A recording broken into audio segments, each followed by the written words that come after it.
南京路步行街，这条步行街应该是上海最繁华的地方了，很多人在这儿拍照啊。第一次来到国际大都市上海啊，去这里转一转，看上海南京路上这商店的招牌都是这样竖着的，有点像港片里香港的那种感觉啊。哦，南京路上还有这种小车呢，观光小车。在那边发现一个飞碟，在楼顶，放大看一下，像不像飞碟？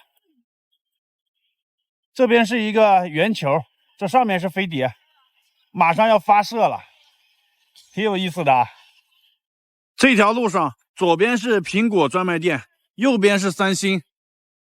三星现在几乎已经没人买它的手机了吧？苹果里面的人也不多了。门口没有看到排队的，里面也没啥人啊，说明现在人都理性了啊，理智了。前面就是华为的专卖店，华为、苹果、三星三足鼎立啊，在这个地方。在步行街的中央有一个小亭子，我本来以为这是卖水卖饮料的地方，没想到它是个彩票站，刮彩票的人还挺多啊。现场刮奖啊，刮刮卡。从那边过来，沿着步行街一直走，走着走着，哇，突然就看到东方明珠了，太漂亮了。我在这里发现一个有意思的地方，这边是现代化的这个步行街，这边就是生活中的苟且。你看这个上海的老楼啊，他们都把衣服晾在外面，这衣架直接就在马路上晾衣服呢。感觉这个不是我脑海中印象中的那个现代化的上海呀，太影响城市形象了啊。整个步行街我都转了一遍了，转完以后心里有一点失落，不知道为什么，就感觉这么繁华这么高大上的地方其实跟我没有关系啊。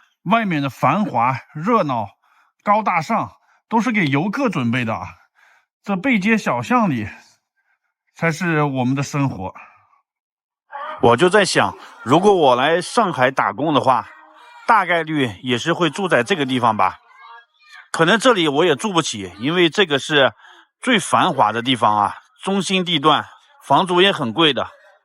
我可能会住在离这里地铁1个小时远的地方。所以说这个繁华的大上海看一看就可以了，最主要呢还是要过好自己的生活，做自己就好了，不去羡慕别人。大家好，我现在在上海的南京路步行街，这是整个上海最繁华的地方。这个视频呢就带大家看一下上海的夜景，夜上海开始喽。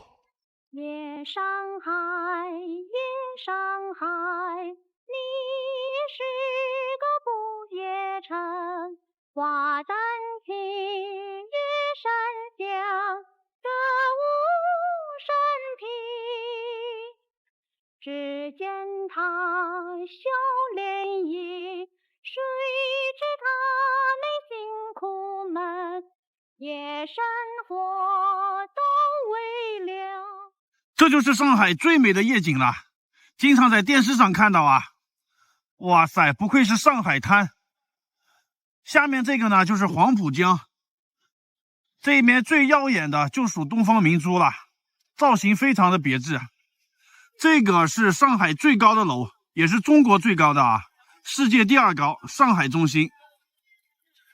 河对岸全都是浦东新区，浦东的楼真的是建的一个比一个高啊。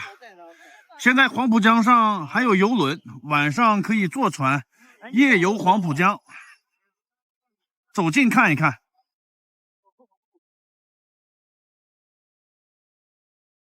轮船开到那边去了，那边上了以后围着这个黄浦江转一圈，从那边再翻回来啊，每天晚上都有。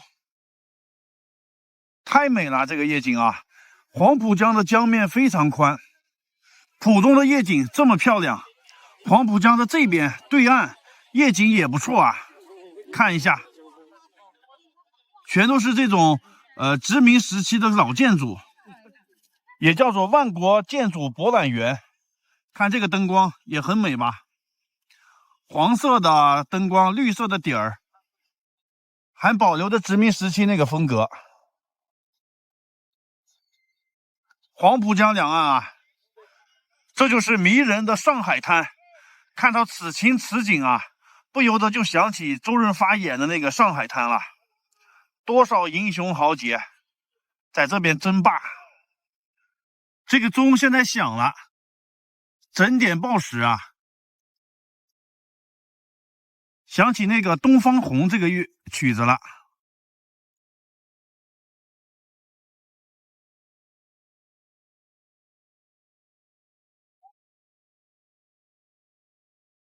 外滩的游客非常多啊，都在这边拍照。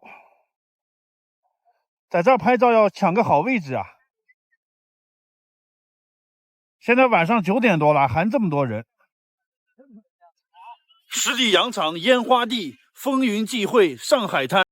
大家好，我现在在上海的外滩，身后这个东方明珠啊非常有名。这个就是黄浦江了。黄浦江的最那边有一个杨浦大桥。这么长的这个黄浦江一直都没有桥啊，一直要到那边有一个南浦大桥，很长一段这个路呢都没有桥的。那么我们如果到浦东东方明珠呢该怎么走啊？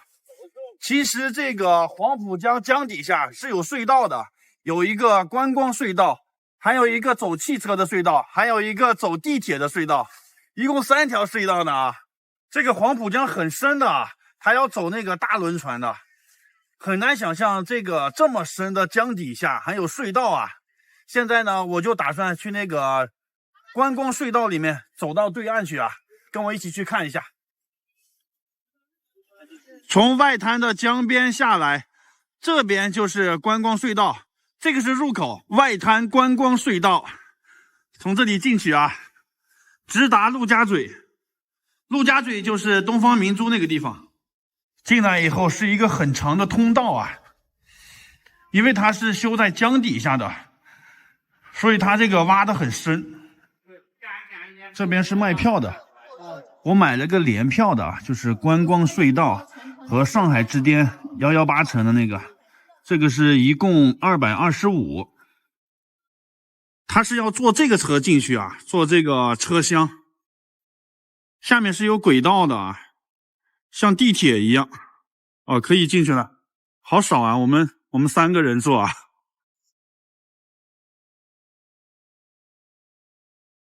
哦，就站在这里看前面这个隧道，车厢不是很大呀。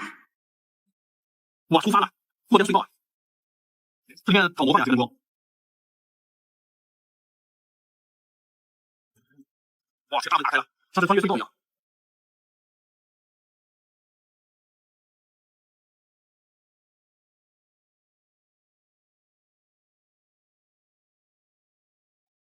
这跟地铁一样啊，这边有车开过呀。为啥看不到这边？这两边是灯光，这边不咋不算的。哇，这个灯光，这个地方还不错啊。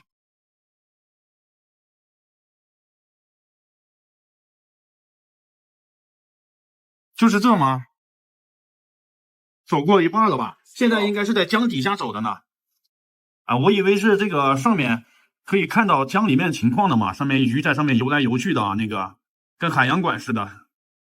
结果就是这啊，50块钱啊，这个这是用灯光模拟出来海洋的那个环境啊，让你感觉是在海底一样。这上面还有鱼啊，都是假的。对面应该是到了，已经出来了，全程3到5分钟吧，就坐这个车厢啊。现在要出去了，出去到那个上海中心大厦、上海之巅看一下。这个地方就是出口啊，出来以后就到浦东了，一出口就是东方明珠，近在咫尺啊。这个隧道还是比较坑的，就这3分钟时间，50块钱没有了，隧道里什么都没有。有这个钱，还不如去坐个轮渡呢，轮渡2块钱，或者去坐地铁啊，地铁2块还是3块呢？哎呀，白花了这么多钱。这个景点是个坑啊，又掉坑里了。大家好，我现在在上海外滩，身后就是东方明珠啊。在这个东方明珠的旁边是上海著名的3件套啊，就是这3个大楼，大家看一下，这个是打蛋器，这个开瓶器，这个注射器，很形象啊。这个打蛋器它是中国第1高楼，632米啊，这个高度，它也是世界第2高楼。在它的楼顶有一个观景平台，叫做上海之巅，门票是180。我已经买好票了啊，现在我就带大家到它这个顶上去看一看，可以俯瞰到整个上海市的情况啊。观光厅入口，从这里下去，电梯入口啊，在这等电梯呢，一共是3个电梯啊，现在人少，它只开了1个电梯。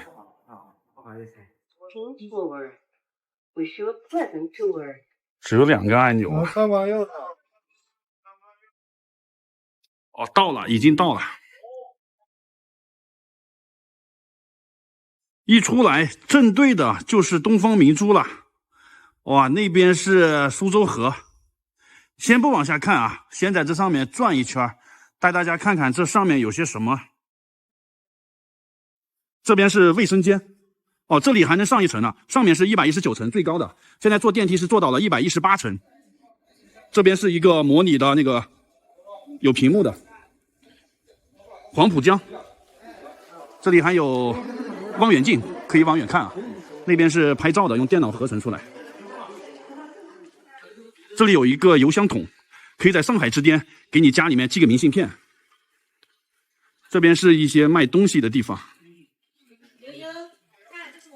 纪念品啊，然后从这边下去，这边是个下坡啊，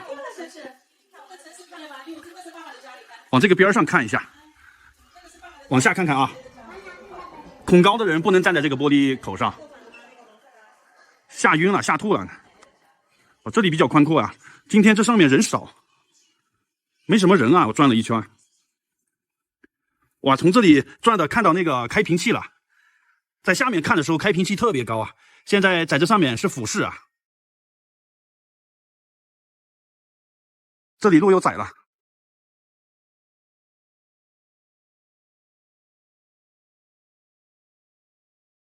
它这个玻璃啊，不知道是双层玻璃吗？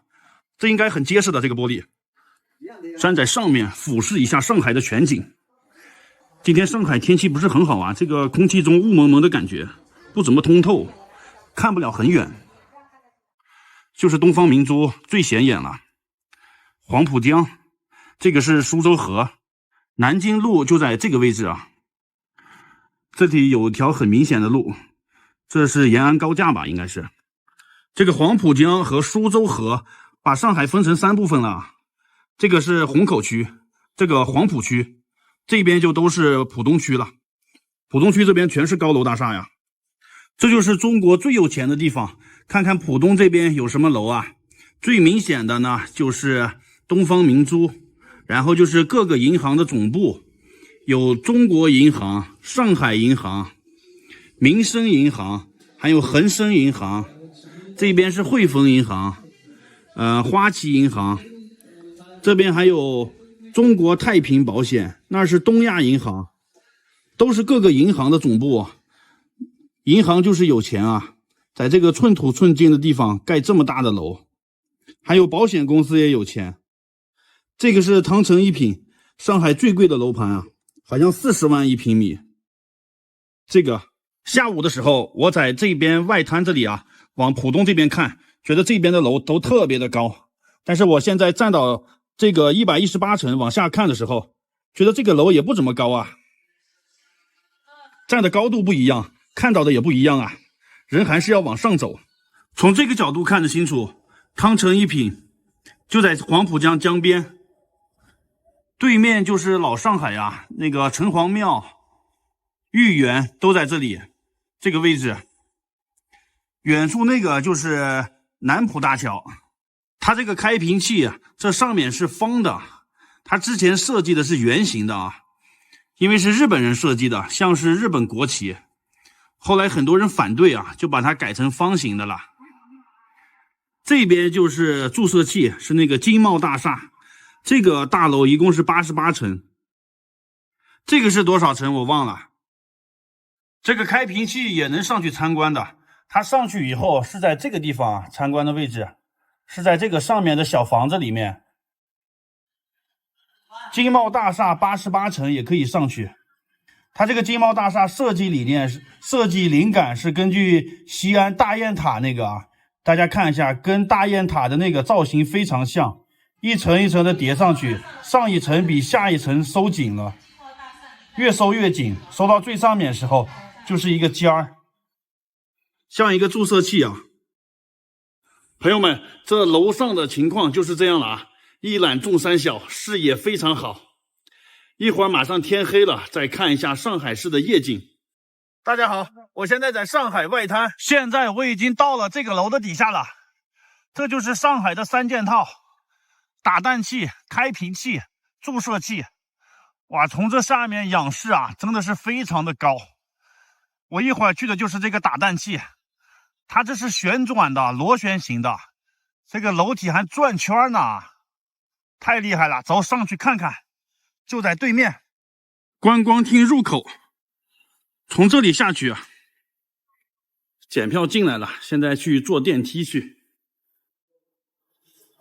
电梯入口啊，在这等电梯呢。即将乘坐超高速电梯。吉尼斯世界纪录证书，世界最快的电梯啊！证书是长这样的，第一次见。这个电梯是多快啊？每小时73.8公里，每秒钟18到20.5米。这是有人下来了，他下来我们上去啊。一共是3个电梯啊。现在人少，他只开了1个电梯。各位来宾，欢迎光临上海之巅观光厅。Ladies and gentlemen, welcome to Shanghai Tower. 现在您所搭乘的电梯是目前世界上最快的超高速电梯。Now we are taking the world's fastest high-speed elevator. 电梯最快速度可达每秒18米。Fastest speed is 18 meters per second. 仅55秒便可到达上海之巅观光厅。In only 55 seconds, we will reach Observatory of Shanghai Tower. 118层到了，祝您参观愉快。We have arrived at 118th floor. Wish you a pleasant tour. 只有2个按钮。哦，到了，已经到了。这个电梯太快了，现在耳朵好像还有点那个嗡嗡嗡的声音呢，耳朵适应不了啊。大家好，我现在在上海的浦东，这个视频带大家看一下上海的夜景，非常的美啊。东方明珠、黄浦江、外滩。这有一条路，这个灯光照得非常明显，这条路，这是延安高架桥啊。黄浦江的这边就是浦东新区，全都是高楼大厦呀。看看上海的这个灯光啊，晚上全部都亮起了。上海被称作魔都，为什么呢？因为它这个特别魔幻呐，这是一座魔幻的城市。光看着这灯光都让人着迷，如梦如幻呐。我现在是在浦东的这个上海中心大厦119层的观光厅啊，也叫做上海之巅。这里是中国最高的楼，也是世界第2高。那边是餐厅，可以边吃着晚饭边欣赏的这个夜景啊。真是贫穷限制了我的想象力啊！有钱人的快乐想象不到。魔都上海的夜景真是好美呀！带大家在这个观光厅转一下吧，看看这里面是什么样的啊。上一个视频我拍了白天的情况了，现在我拍它这个晚上的情况。这是119层啊，白天我拍的时候是118层，是下面那一层。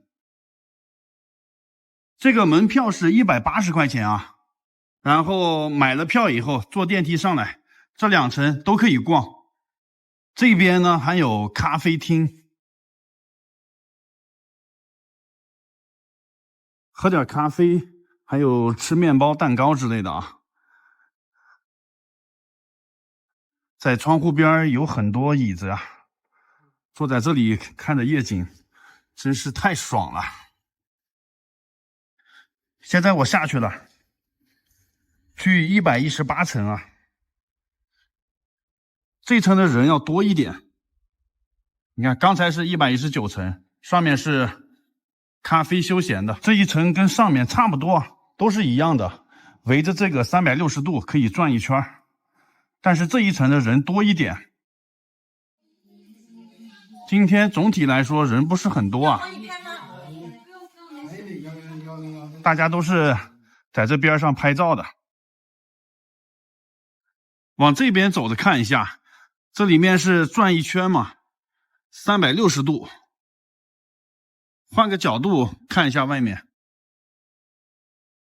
找个好的角度啊。这个角度可以看到这个开瓶器，下面是注射器。那边有好几个银行总部啊，农业银行。那边是杨浦大桥啊，就这个桥。看一下这边的道路，横平竖直，纵横交错，这个道路的脉络非常明显。这条路主干道啊，这个灯光很亮。在这个位置可以很清楚的看到南浦大桥。那边还有一座桥，那个应该是卢浦大桥。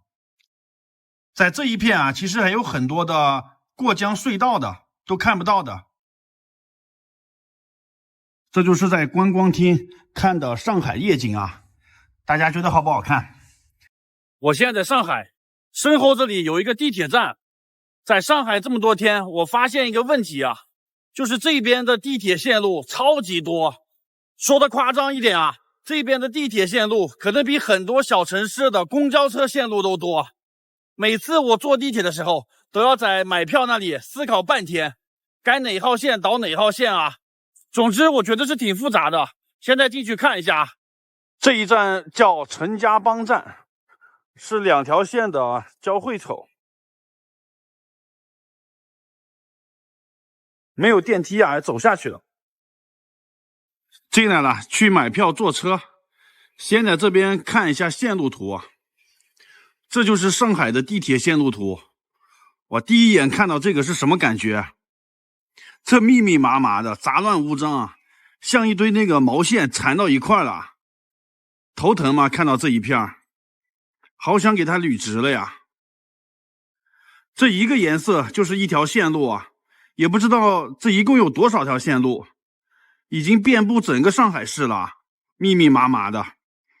上海的这个地下已经被挖空了，有线路的地方都在地下呢。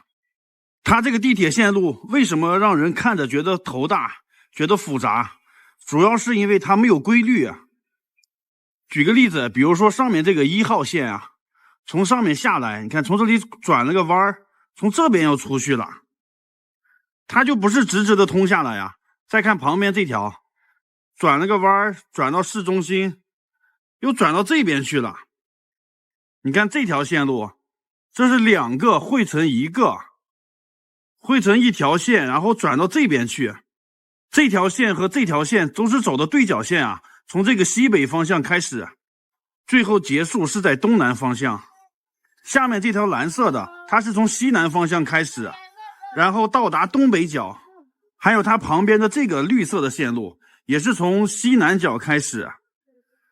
然后到达东北角，都是打的对角线，好像找到一点点规律了。对角线啊，这个设计师是这样设计的。这个地铁线路也不知道谁设计的，他这个水平不行啊。如果让我来设计的话，全给他捋直了，横平竖直，那样的话一目了然，多好看呐！你们觉得呢？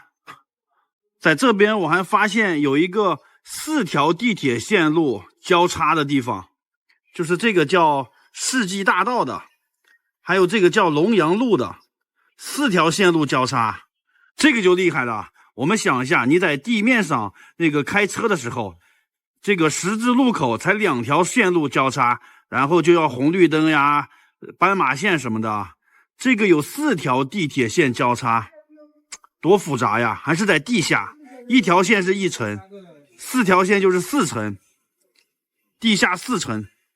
这个龙阳路站好像不只是4条线交叉，它还有1条磁悬浮呢，这条线还没算进去呢。如果加上这条线，那就5条线在这儿交叉了，太厉害了。在那边的线路图上查好我要坐几路地铁线了，然后在这边的机器上买票啊。你要不在那边先查好的话，你在这边没法买啊。你看这个机器上是这样子的，我刚才事先查好是7号线啊，按一下，出来这一堆。我要去的是这个厂中路，4块钱，扫码支付啊，买好票了啊，就是这个了，然后去坐车，还要安检呢，过了安检了，刷一下卡，车来了，好多人呢。我现在在上海城隍庙，去这边逛一下。这个城隍庙入口的地方都是卖黄金的，很多珠宝首饰、黄金的店。城隍庙是上海一个比较有名的旅游景点吧，除了南京路，应该就属这里最热闹了。这里面确实挺漂亮的，都是这种仿古的建筑啊，古色古香的。晚上灯打开了也挺好看的。像是江南水乡一样，这边的灯笼是真漂亮呀，这种造型的。这边的灯笼又换了样式了，换成这种的了。这两边都是商店，大部分是卖吃的了，各种小吃。城隍庙的小吃非常多。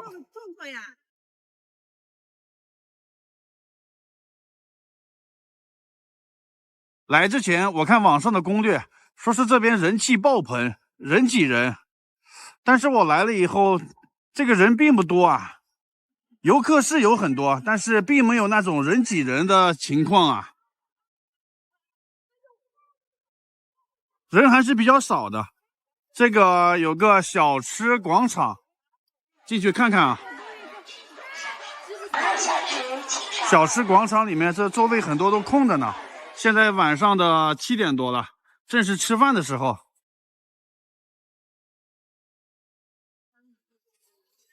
确实没多少人啊，现在。据说上海本地人不来这里啊，来的都是外地游客。这边是拉面、粉。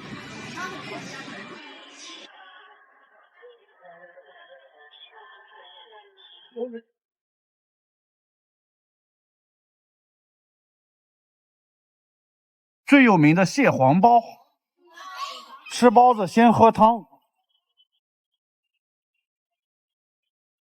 这个就是著名的九曲桥了。据说上海人每年过年的时候会来走一次，代表着健康长寿。这里还有很多花灯啊。现在桥上面很多人。桥边就是著名的南翔馒头店，这个馒头店还要排队的。这个地方夜景真是绝了，太美了，朋友们！远处还可以看到上海最高的那个楼，太漂亮了。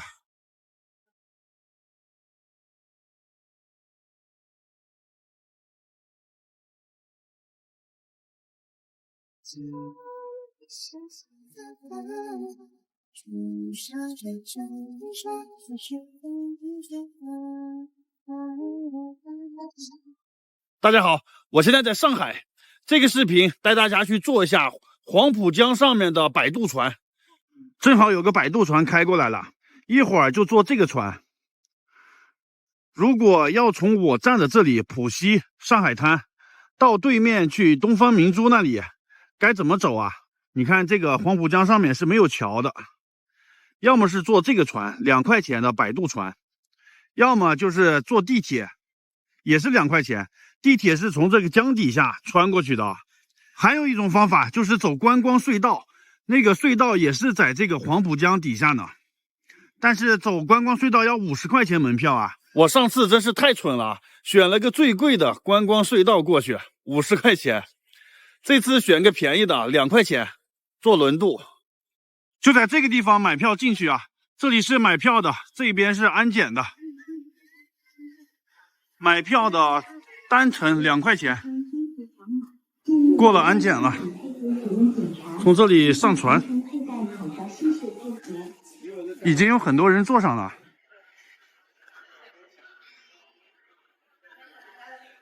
啊，就是这个啊，没有2楼，全都在这儿坐着呢，人不是很多，只有中间和这个四周围有位置啊，其他地方都是站着呢。从这儿看一下，前面是驾驶室，过不去，在船上要戴口罩啊。船开始走了，看看两岸的风景。这岸边停的都是执法船、海警船，停了一排啊，排到那边去了。再去那边看看。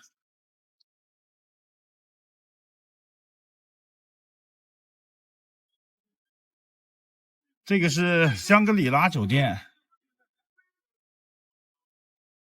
看看那个最高楼啊，那天我上去了，180的门票啊。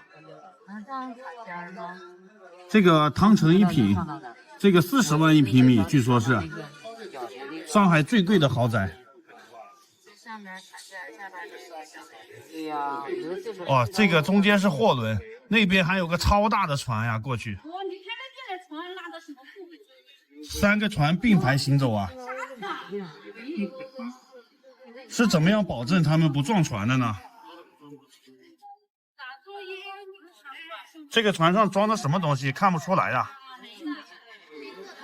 特别长这个船。看一下这个黄浦江的江面好宽呐，感觉比长江的江面还宽啊。到了对岸了，对岸就在这个上海中心大厦的下面呢，离这里非常近啊。已经到达浦东了，浦东的码头上停了很多私人游艇。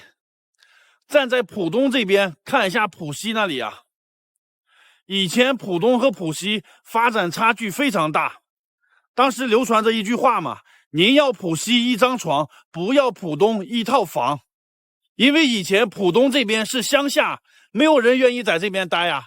一江之隔的浦西当时是花花世界上海滩，所以大家都往浦西跑啊。但是自从设立了浦东新区以后，这边发展非常快，一天一个样，这房价蹭就涨上去了，就像这个大楼一样啊。现在的变化太大了，在中国你要看40年的变化去深圳，你看30年的变化就要看浦东。我现在上海外滩，这边来了一个超大的轮船，这是货轮吧？没想到这个黄浦江上面这么多货轮啊，这些船在它跟前显得特别小。这上面过去很多船的，特别繁忙。这条黄浦江没看到几个游轮，都是货轮。在外滩那边是人挤人，拍个照还要抢位置呢。你看这边就没有什么人啊，所有游客都集中到那边去了。这个位置拍照也不错啊，这个角度能把东方明珠这些大楼全都拍下来。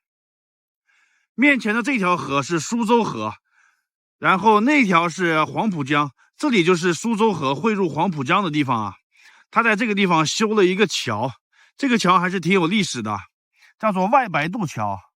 这是英国人设计和建造的，当时1908年建成的，到现在已经有100多年的历史了。这个桥全部是钢结构的，用钢材建的，这个钢材都是从英国运过来的。当时英国的国力确实很强啊。这个桥在很多电影电视剧当中出现过啊，他们都喜欢拍这个桥，那个上海滩这种电视里面。以前没来上海嘛，觉得上海这里很现代化呀，特别的高楼大厦啊。来了以后发现这边也有很多的这个老建筑，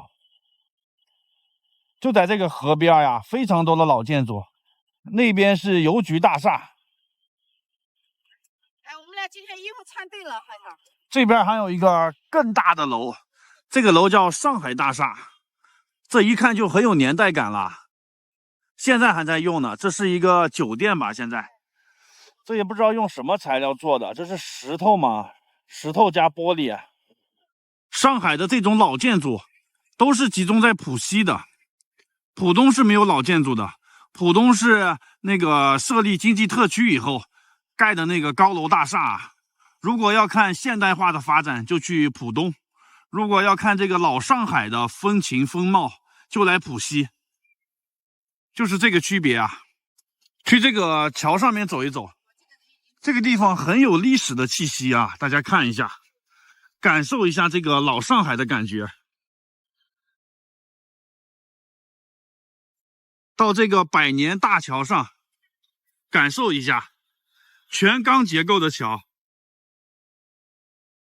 透过这个桥看浦东那边的大楼，还是很有感觉的。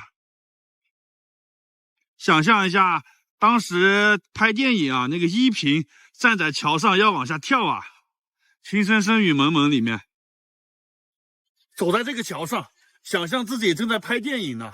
电影男主角，我许文强出来混就靠3样东西：够狠、义气、兄弟多。霸气嘛。这边苏州河，沿着这条河就可以去了苏州啊。这是刚才的外白渡桥，这个地方就是苏州河汇入黄浦江的地方，这里就是汇入点。黄浦江再往那边走，拐过好几个弯以后，就汇入长江了。长江然后又流到大海里面，就是长江的入海口。大家好，我现在在上海世博园内啊，刚参观完那个红色的中国馆。现在到它旁边的奔驰文化中心看一下，我们看一下这个奔驰馆啊，就像一个飞碟一样，哇，太有特色了啊！扁扁的，椭圆形的，像是飞碟降落在这里一样。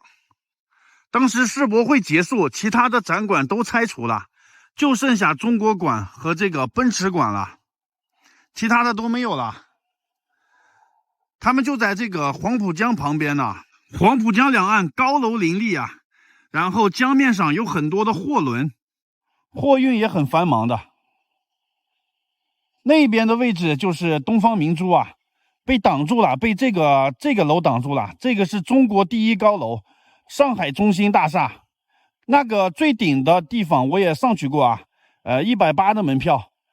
大家想看的往前翻一翻啊，看那个视频。这个视频带大家转一下这个奔驰馆，看看里面是什么样的。这里就是入口了。这个奔驰馆和中国馆一样，都是免费的，有那个绿码就可以进了。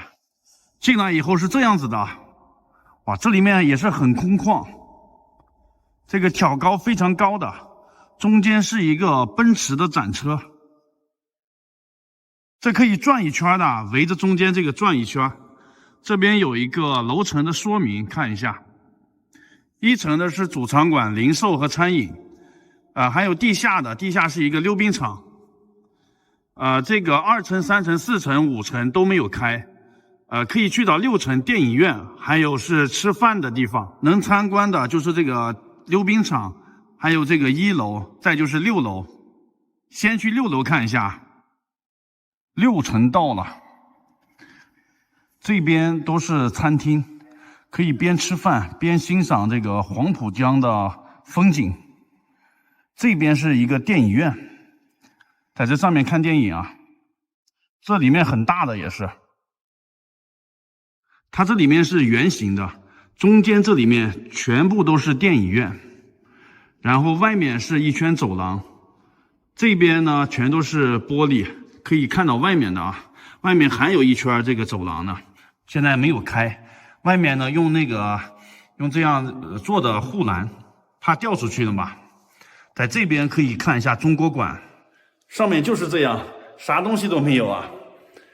这里门可以出去的，现在拦起来了，因为这个外面还有一圈走廊，外面那个走廊叫360度空中观景环廊。溜冰场到了，好大的溜冰场啊，里面人还挺多。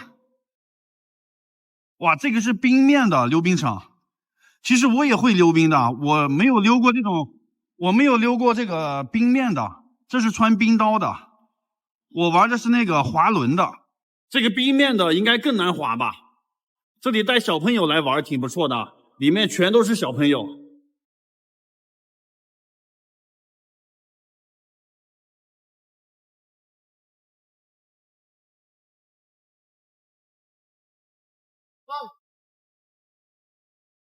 大家好，我现在在上海，对着地图带大家看一下我在上海的什么位置。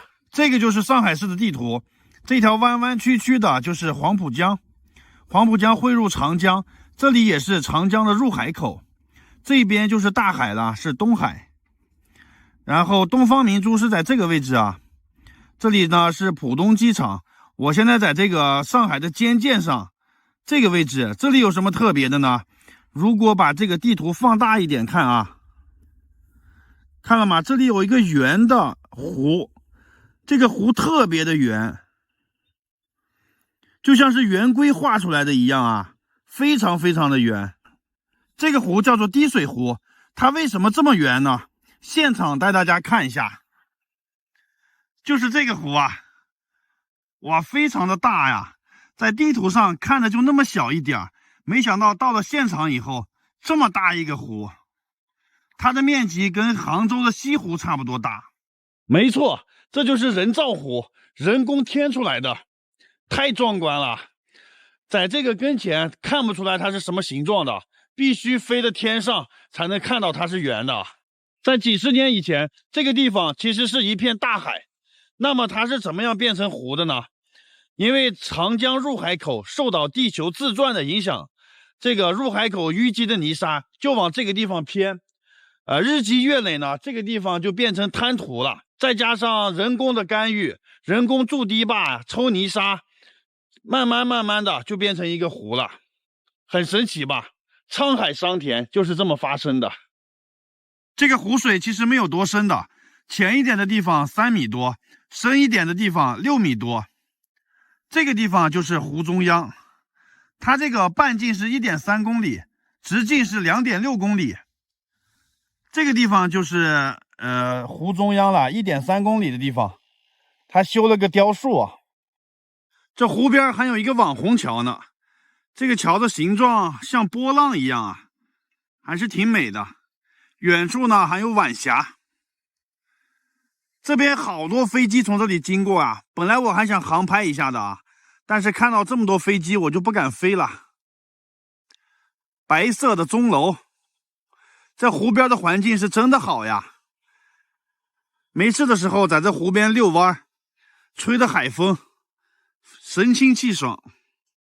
最后看一下上海这边的地铁修的有多发达，看这个线路，16号线终点站滴水湖，这么偏僻的地方都通上地铁了啊，太发达了。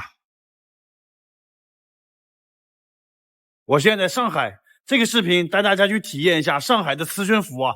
这边是磁悬浮的售票处，单程50块钱，我已经买好票了。进站了。磁悬浮这个站台跟地铁里面的没啥区别啊，也是中间在这里等车，车从这两边发车。坐磁悬浮的人不是很多啊。看看磁悬浮这个轨道，它是这样子的，没有铁轨，在两边有两条线，放大看一看啊，没有轨道的。它这个列车运行的时候是浮在这个上面的，所以是磁悬浮嘛。去车里面看看啊。这边是这样子的，没啥人，座位是这样对着的。前面这是什么呀？哇塞，这边是软卧啊。这个磁悬浮上面是没有厕所的。这边是行李架，这是通道，这是两个车厢连接的位置，没有厕所。很大的这个放行李架的。开始出发了。这边有显示它的速度啊，现在已经加速到104、106，最快是430公里啊。看一下窗外的景色。现在去浦东是有地铁的，地铁也就5块钱吧，但是坐这个磁悬浮要50块钱呢，就是为了专门体验一下。这加速的过程非常快，160多了已经。运行的非常平稳啊！我本来还准备个硬币想放在这里嘛，做那个硬币不倒的试验，但是它这个大家看一下是斜坡的，硬币根本就放不住，它不是平的这个窗台。哇，这个速度非常快啊，可能在视频里大家感觉不到。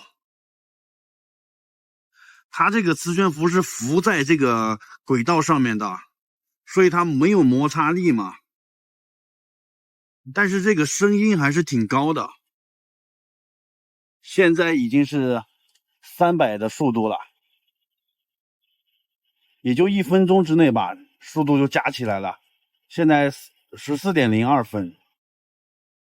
坐在这车厢里是有一点晃动的，如果这个窗台上放个硬币，肯定是站不稳的。它左右摆动的比高铁那个浮动要大一点。它这个速度这么快，如果旁边又经过一辆车的话，2个车错车，那个是最精彩的。旁边如果有一辆高铁就好了，这个磁悬浮可以和高铁比一下谁跑得更快。我估计是快到了，因为那个速度现在降下来了，降到200了，降到0的时候就到了。哎，那边是普通的火车，哎，看对面已经到站了，太快了，也就几分钟的时间吧，还没来得及怎么体验呢。我是14.01分坐的车嘛，现在14.08分，7分钟的时间，该下车了。我现在上海的桂林公园，这个公园可是厉害了，在解放以前，它是上海流氓大亨黄金荣的私人花园，进去了解一下。很多人还不知道黄金荣是谁吧？先简单介绍一下，黄金荣是上海滩流氓3大亨之首啊。这3个流氓头子分别是黄金荣、杜月笙、张啸林。黄金荣他还是黑白2道通吃的人物，他是当时法租界巡捕房华人能当到最高职位的探长，曾经蒋介石在走投无路的情况下还拜在他的门下，厉害吧？这个公园为什么叫桂林公园？跟广西桂林没有关系啊，可能跟黄金荣的老婆有关系，因为他老婆叫做林桂生。园子里种了200多种桂花树啊，有金桂、银桂、丹桂。桂花树每年的中秋节左右就会开花，然后到时候呢就会桂花飘香，沁人心脾啊。还是说回黄金荣的事儿，黄金荣是怎么样跟蒋介石认识的呢？当时老蒋年轻的时候做生意，他投机倒把，欠了一屁股债，他就来上海躲债了，但是债主就追到他上海了，他实在是躲不下去了。这个时候呢，他就拜在黄金荣门下了，让这个黑帮老大罩着他。黄金荣就把他的债主都约过来，约他们吃饭，在饭局上呢，就对这些债主们说：“现在老蒋败在我的门下了啊，他的债呢，以后我来替他还，你们就不要去找他了。”债主们一听这话就懵了，这钱肯定要不回来了，谁敢跟这流氓老大去要钱呢？然后蒋介石就想去广东投奔孙中山，当时孙中山在广东闹革命嘛，但是蒋介石没有路费，没有盘缠啊，然后黄金荣又给他路费，这就是黄金荣和老蒋的关系啊。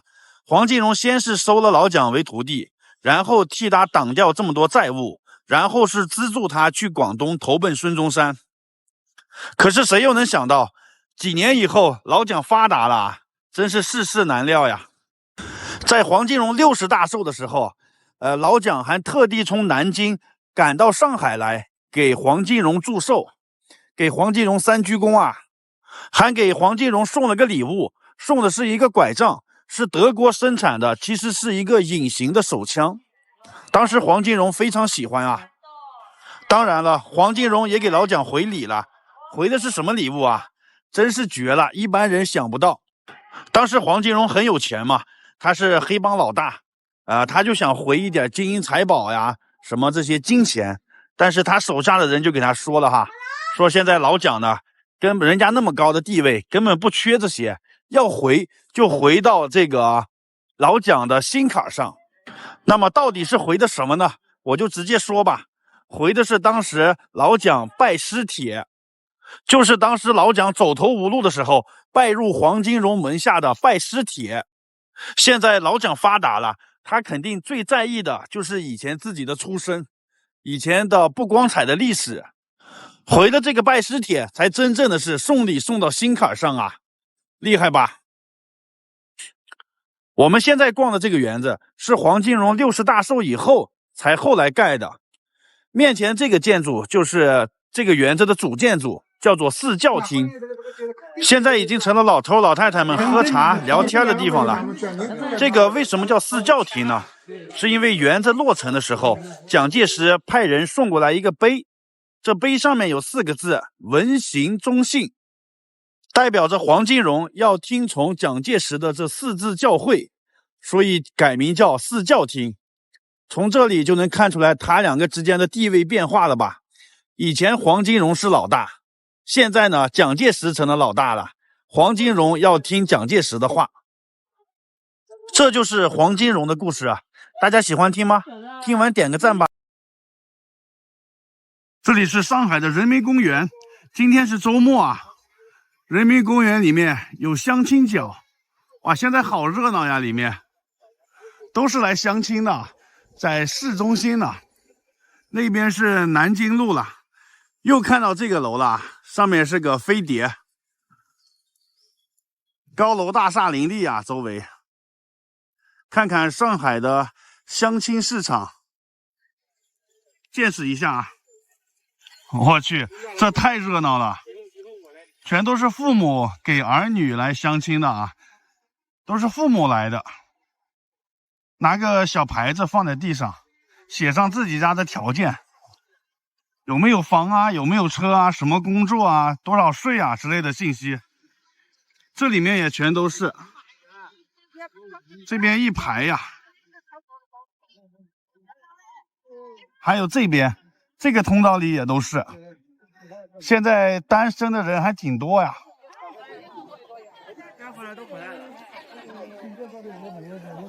进去看看啊！哎呀妈呀，就跟那个找工作一样的，就跟工厂里找工作一样的啊，都把条件写在这个纸板上。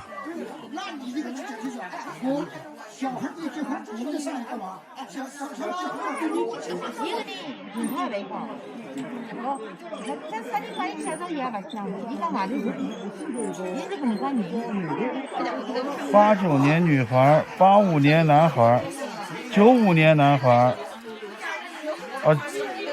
，95年的都出来了，96年的。MBA 董事长总经理，年薪100万呢，3套房啊！这个相亲角规模还挺大呀，从那边一直延续到这边了。然后就延伸到那边去了，这边也延伸过去了，人气还挺旺啊。很多人都把牌子放在这里，然后有看上的就留下电话，打电话就问啊。好多独生女啊。公园里环境挺好，闹中取静的地方，很多树林，树林里也都是家长。这边围了一堆人，因为这家的条件非常好，刚才看了一下，公务员还有房子。转了一圈，我觉得这边相亲角真是太搞笑了，都不是年轻人本人来啊，都是父母过来，然后拿的牌子，牌子上写的自己子女的情况。现在不是恋爱自由吗？怎么本人都不来，都是父母着急啊？而且我看他们也挺敏感的，我拿手机过去拍照啊，他们说不要照，不要照，不要照到我，因为都是瞒着子女过来的嘛，可能是怕丢脸吧，怕他们的孩子看到啊。亲爱的，你慢慢飞，小心前面带刺的玫瑰。亲爱的，你张张嘴，风中花香会让你沉醉。亲爱的，你跟我飞，穿过丛林去看小溪水。我现在上海桂林公园，这个地方在以前可是厉害了，它是上海黑帮大佬黄金荣的私人花园。上个视频我给大家讲了黄金荣和蒋介石的关系，我看的人很多，大家对这个挺有兴趣啊。这个视频我给大家讲一下黄金荣和杜月笙的关系啊。进去咱们边走边讲。先看一下公园简介，桂林公园原称皇家花园，是旧上海法租界巡捕房帮会头目黄金荣的私人花园别墅。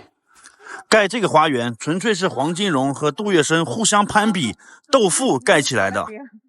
当时杜月笙修了一个杜家祠堂，就是杜公馆，修的是富丽堂皇豪华气派，上海的社会名流都去给他祝贺了。黄金荣看到以后心里很不是滋味啊，因为杜月笙以前是他的手下，现在呢居然比他还风光，那么他就要修一个更大的园子压过杜公馆去。杜公馆占地是50亩，他这个皇家花园占地是60亩，就是要比你杜月笙多10亩，就显示出他的地位啊。但是当时来说，黄金荣的社会地位确实是下降了，杜月笙的名气已经超过他了。杜月笙做到了长江后浪推前浪，青出于蓝胜于蓝呀。那么问题来了，杜月笙作为黄金荣曾经的小弟，他是怎么样一步一步超越这个老大的呢？这个过程太精彩了啊！简单的讲一下，杜月笙也是上海滩一个小混混啊，以前他是卖水果的，叫做水果月笙，经常做一些偷鸡摸狗的事儿，仙人跳之类的。因为他听说黄金荣之前就是小流氓出身的嘛，后来呢慢慢的变成黑帮老大了，他就特别的羡慕，就拜入黄金荣的门下。之后呢，他先是在黄金荣的老婆林桂生那边做事，因为他平时办事非常的干净利落，受到黄金荣和他老婆的赏识，再加上他平时对自己的兄弟也是特别讲义气，仗义疏财，所以跟他混的这些小兄弟们也特别听他的话，特别愿意跟着他，慢慢的他的地位就提高了。这之后呢，发生了一件事，就是黑帮大佬黄金荣居然被人绑架了。这是什么原因呢？起因全是一个女人，这个女人叫做陆兰春，她是一个唱戏的，当时从北京来上海唱戏啊，黄金荣特别的喜欢她，就把她给霸占了，然后天天的晚上去给她捧场。这天晚上呢，正在唱戏，他们底下就是一片叫好的，其中有个年轻人啊，叫的最欢，唱得好，再来一个，就是类似这种的啊。黄金荣一听呢，很不高兴，过去啪啪2个巴掌啊，就说你敢跟我抢女人啊？你知不知道我是谁？但是就是这2巴掌坏事了啊！被打的这个年轻人叫做卢小佳，他是浙江省督军卢永祥的独生子。卢永祥那是军阀呀，手里有枪有部队，你这个流氓头子，你再厉害你也是流氓，你碰上这种军队你是干不过别人的啊。果然没过几天，这个卢小家就率领部队的人把黄金荣包围了，强行的就给劫走了。这下黄金荣就傻眼了吧，那怎么办呢？赶紧找人救他呀。这时候他们家也是乱成一锅粥了啊。在这个关键的时刻，杜月笙站出来了，凭借自己的勇气还有他广泛的人脉，成功的一个人就把他救回来了。具体营救的过程肯定是很复杂的这里我就不讲了。黄金荣被救回来以后，他也明白了这个杜月笙绝非等闲之辈呀，所以他和杜月笙呢就磕头拜兄弟了，以后就是兄弟相称了。这时候呢，杜月笙就成功的跳出了黄金荣的控制啊，他就逆袭成功了。有一句话是这么说的啊，叫什么是江湖？江湖不是打打杀杀，江湖是人情世故。我们看这个黄金荣的一生，他都没有脱离流氓的范畴，就是打打杀杀。但是杜月笙的格局明显比黄金荣高一等。杜月笙玩的那都是人情世故啊，就是做人方面特别会做。我们还是说回黄金荣这边啊，黄金荣跟那个戏子陆兰春的事儿还没完呢。这次被绑架了，他还不长教训啊！他回来了以后，执意要娶这个陆兰春，以至于他的原配夫人都跟他离婚了啊。然后他把这个人娶进家来以后，明媒正娶，8抬大轿，然后家里的所有这些钥匙、管钱的那些全部给这个女人啊。这么看的话，黄金荣对这个陆兰春那真的是真爱呀。但是呢，他又一次在这个女的身上跌跟头了，因为陆兰春根本就不喜欢他，是被他强占的。他跟一个小白脸就私奔了，走时候呢，还把黄金荣的金银财宝都卷走了，还送了一顶绿帽子给黄金荣啊。黄金荣真是气死了，一生之中2次栽在这个女人手上，英雄难过美人关呀。最后呢，再说一下他们2个的结局吧。解放以后，杜月笙是跑到香港去了，黄金荣呢没有跑，他还是留在上海了。在园子的西北角有一片假山，传说黄金荣死了以后就埋在这里啊。这个假山的前面有2个石像身，一个是石马，这个是什么动物已经看不出来了，这个是守灵的啊。黄金荣死的时候已经83岁了。这个故事就讲到这里了，大家喜欢听吗？其实关于这个上海滩还有好多故事没有讲了，比如说这个杜月笙他是怎么样帮助戴笠的，戴笠又怎么样回报他的，这个黄金荣是怎么样帮蒋介石的，蒋介石去了广东投奔孙中山以后，他是怎么样一步一步成长为国民党的大佬的。哎呀，这里面故事太精彩了啊，等以后有时间再给大家讲吧。拜拜。我现在在上海，看我身后啊，这里有个潜艇，这个潜艇是真的，它03年已经退役了，放在这里现在是参观的，可以进去参观的。我之前在抚顺那边参观过一次潜艇，那个也是退役的。今天在上海这边再参观这个潜艇啊，从这里进去，它这个进入的方式是从这上面下去的。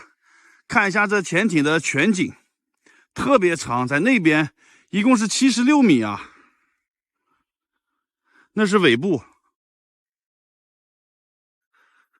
这里是下去的地方。哇，从这个洞上面钻进去啊。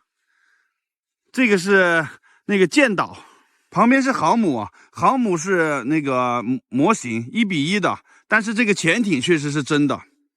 首先说一下，这个没有什么秘密啊，是买票进来就可以参观的。现在我从这里钻进去，哇，这台阶好陡啊！进去看看。我这的这个是鱼雷舱，一进来就是放了个大的鱼雷。这里可以放6个啊，这左右各2排，一排有3个。里面还是挺高的，挺宽敞的。这个是鱼雷发射的那个装置啊，鱼雷平时放在这个架子上，要发射的时候就把它放到这个管里面去，正好这边也是有6个，一一对应的关系。看这个鱼雷发射器，很多压力表啊，布局就是这样的。我现在是在潜艇的舰尾，尾部的位置，一会儿就从这儿往前走，看一看前面。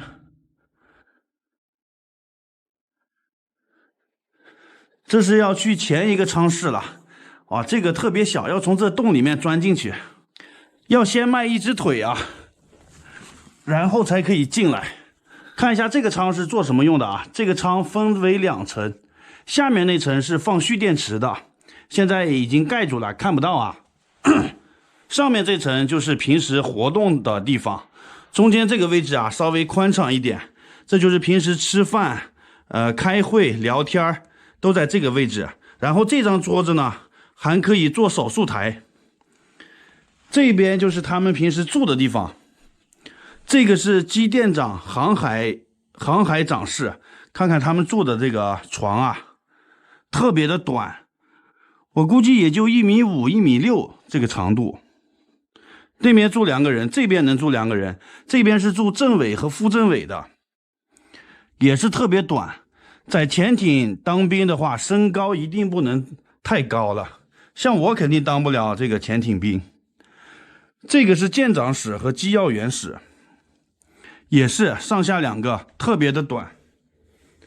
这边就是平时工作的一些地方啊，很多的这些机器，咱也搞不明白呀。好，去下一个舱室，又是从这里钻过去啊，很小的一个洞。哎呀，这边有一个梯子可以通到上面。看一下这个舱室是干嘛用的啊？这个就是平时的指挥舱，舰长就在这个位置啊指挥。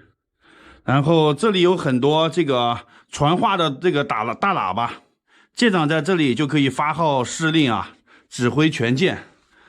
这边是声纳室，这边是海图室，然后这边是雷达室，一共是3个室。这里有2个潜望镜啊，就是在潜艇里面就可以观察到海面和海底的情况。它一个是对海面的，一个是对空中的，2个潜望镜，功能不一样的。好，这就是这个舱的一些情况啊。这边有非常多的管子，很多的开关，咱也搞不懂是什么东西啊。反正大体的布局就是这样的。这个是指挥室啊，再去下一个舱室。这个舱就是他们平时住的地方，中间过道还算是挺宽敞的。这边有2张床，这个就是里面住的人比较多。你看这里有上下的吊床，水兵帆布床，这边可以住6个人啊，反正也是比较窄，这个床也很窄。然后旁边呢也可以睡3个人。当这个潜艇兵真的是很辛苦啊，他们一出海就是好几个月，平时吃住都在这么小的这个地方。你看看这个位置啊，给潜艇兵点个赞，朋友们。这边呢是厨房，看看这个潜艇里面的厨房，锅碗瓢盆，那边是洗菜池。这边炒菜是不能有油烟的吧？这个油烟排不出去，因为在海底呢，排到哪儿去啊？从厨房这儿出来去下一个，这个舱室是柴油机舱，2个柴油机，主要是给潜艇提供动力的，推动潜艇往前走啊。也是有很多仪器，很多管子，看不懂啊，去下一个舱室。哎呦，它每个舱室之间这个门都非常的小。这个是主电机舱，这边有介绍啊，去下一个舱室啊，这就是最后一个舱室了。然后从这里就可以出去了。这里面也有2个鱼雷发射舱，鱼雷去哪了？是已经装进去了吗？然后这里呢还有一个水下厕所啊，我们看看潜艇上的厕所，现在它关了，只有这么小一个。在这里上厕所不是你随时想上就上的啊，上的时候还要打报告呢，因为潜艇在水下要保持安静，不能让敌人发现。你上完厕所要冲水嘛，你冲到外面时候就有那个气泡呀什么，就容易被敌人发现。啊，这就参观完了，我要从这里爬上去了啊，赶紧走吧，万一人家盖子落下来，我就蒙在里面出不去了。出来了。平时他们可以出来在这边放风啊，因为在这个潜艇里面都是密闭空间，你要是待上10天半个月的，这心理一般人的心理承受不了啊，必须出来放风。这就是潜艇的情况了。虽然说他已经退役了，我们还是可以进去参观一下它这个整体构造。最后再强调一下，这个潜艇现在是一个参观的景点，不存在涉密的这种事情啊。潜艇的门票是30，这个航母的门票是50。好，大家看完点个赞啊，拜拜。